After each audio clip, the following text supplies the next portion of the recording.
In another attempt to discourage firearm manufacturers from producing guns and as a segue to repeal the Protection of Lawful Commerce in Arms Act, the Democrat-controlled House Oversight Committee has issued a subpoena on Smith & Wesson in an attempt to get their sales and production information.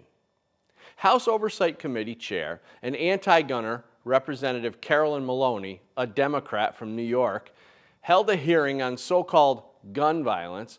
During that hearing, she challenged Chris Killoy at Ruger and Marty Daniel at Daniel Defense to accept responsibility and apologize to victims of mass shootings and their families, as if killings are their fault. Democrats have grown used to emasculating their own. The idea here, among the political left, is to demonize firearm manufacturers in the eyes of anti-gunners who are already irrationally fearful, easily manipulated, and can't think for themselves.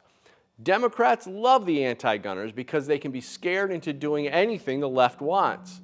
They also want gun owners and Second Amendment supporters to cower in fear and retreat. But what they're getting is a good old-fashioned and well-deserved punch in the nose.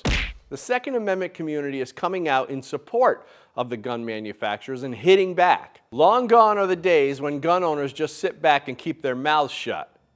It's game on.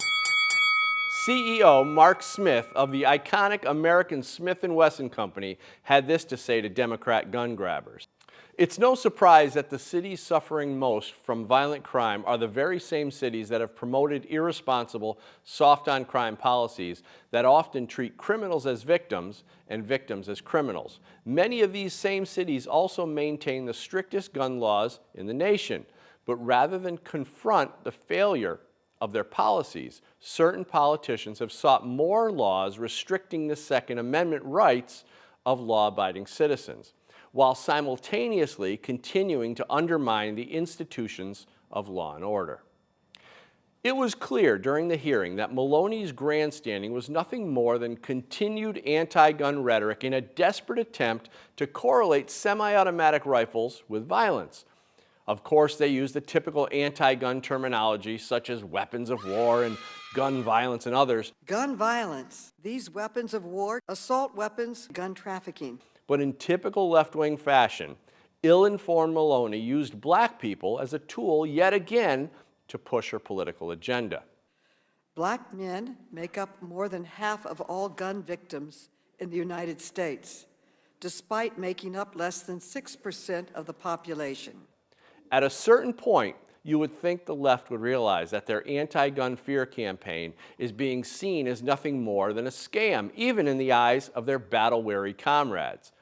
Executive Vice President of the Second Amendment Foundation, Alan Gottlieb, came out in support of Smith's 440-word statement and said, "We think Mark Smith speaks for the entire firearms community, from manufacturers on down to the individual gun owners who are tired of being the whipping boys for congressional gun grabbers."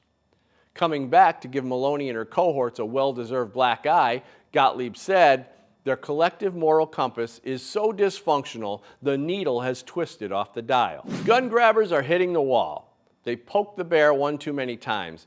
Gun owners are millions strong and have found their voice. Our founding fathers saw these gun grabbers and tyrants coming over 200 years away. That's why the Second Amendment was written. Gloves are off, and no holds are barred in this battle to preserve our sacred Second Amendment and remind our government employees who they work for. This has been another AmmoLand News Second Amendment update. Tell us what you think in the comments below and share this with your family and friends to help support AmmoLand News, America's oldest Second Amendment news outlet.